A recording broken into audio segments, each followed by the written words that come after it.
Students good morning. पहले हमने इसका डायरी का एक पन्ना इसका हमने फर्स्ट पार्ट पढ़ा था। आज हम इसका सेकंड पार्ट पढ़ेंगे।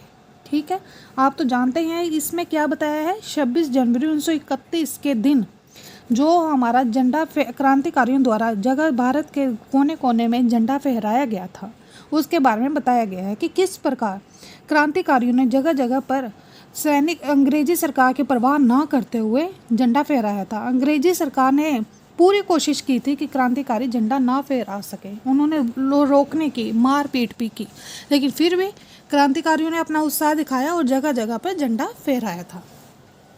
इसका हम सेकंड पार्ट पढ़ेंगे। 11 बजे मारवाड़ी बालिका विद्यालय की लड़कियों ने अपने विद्यालय में झंडोत्सव मनाया।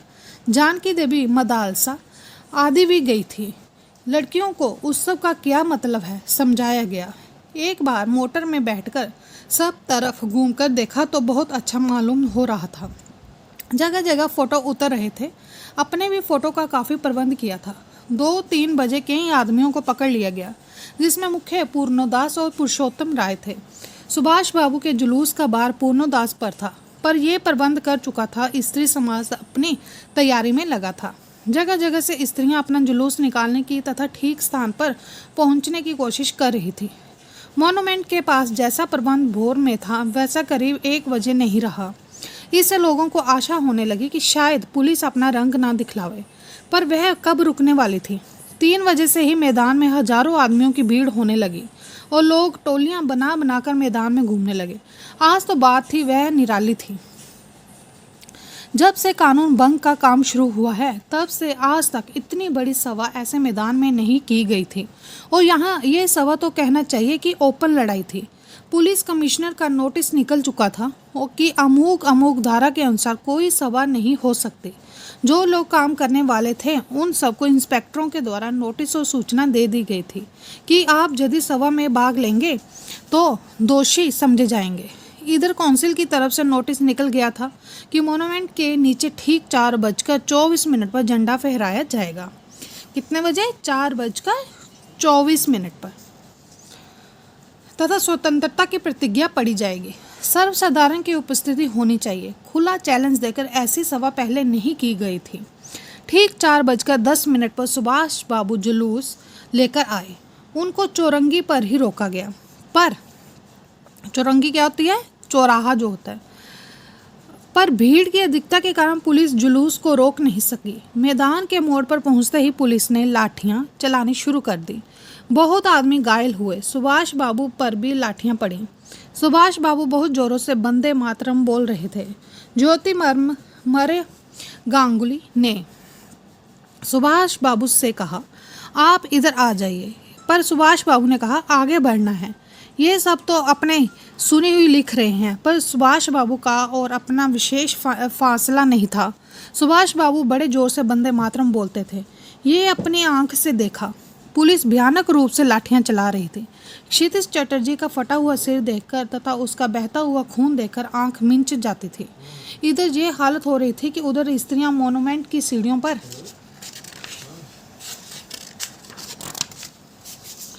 चढ़कर झंडा फहरा रही थी और घोषणा पढ़ रही थी। स्त्रियां बहुत बड़ी संख्या में पहुंच गई थी। प्राय सबसे पास झंडा था।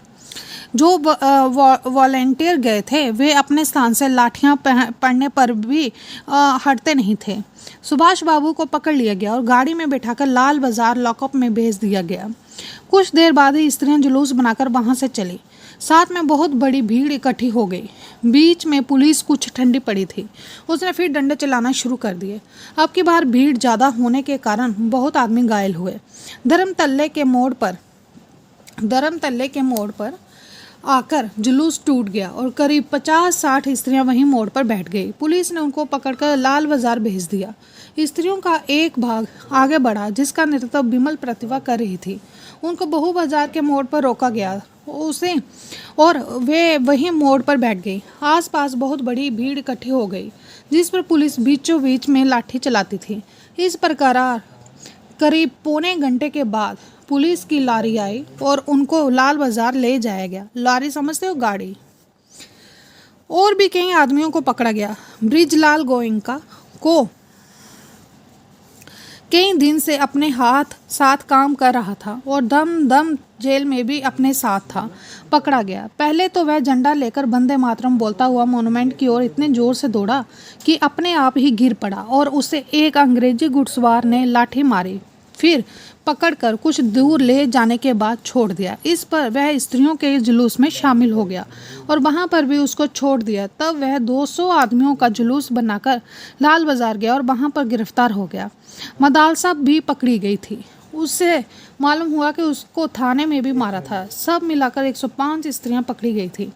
बाद में रात को 9 बजे सबको छोड़ दिया गया। कलकत्ता में आज तक इतनी स्त्रियां एक साथ गिरफ्तार नहीं की गई थी। करीब 8 बजे खादी भंडार आए तो कांग्रेस ऑफिस से फ़ोन आया कि यहाँ बहुत आदमी चोट खाकर आए हैं और कई की हालत संगीन है, उनके लिए गाड़ी चाहिए। जानकी देवी के साथ वहाँ गए। बहुत लोगों को चोट लगी हुई थी। डॉक्टर दासगुप्ता उनकी देख रेख तथा फोटो उतरवा रहे थे। उस समय तक 67 आदमी वहाँ आ चुके थे। वहाँ बाद में तो 103 तक आ पहुँचे। अस्पताल गए। लोगों को देखने से मालूम हुआ कि 160 आदमी तो अस्पतालों में पहुंचे और जो लोग घरों में चले गए वे अलग हैं।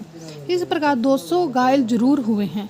पकड़े गए आदमियों की संख्या का पता नहीं चला, पर लाल बाजार के लॉकअप में स्त्रियों की संख्या 105 थी। आज तो जो कुछ हुआ वह अपूर्व हुआ है। बंगाल के नाम कलकत्ता के नाम पर कलंक था कि यहाँ काम नहीं हो रहा है, वह आज बहुत अंश में धुल गया और लोग सोचने लगे कि यहाँ भी बहुत सा काम हो सकता है। ठीक है बच्चों, थैंक यू। ये थे हमारा डायरी का एक पन्ना 26 जनवरी 1931 की दिन वाली घटना। ठीक है।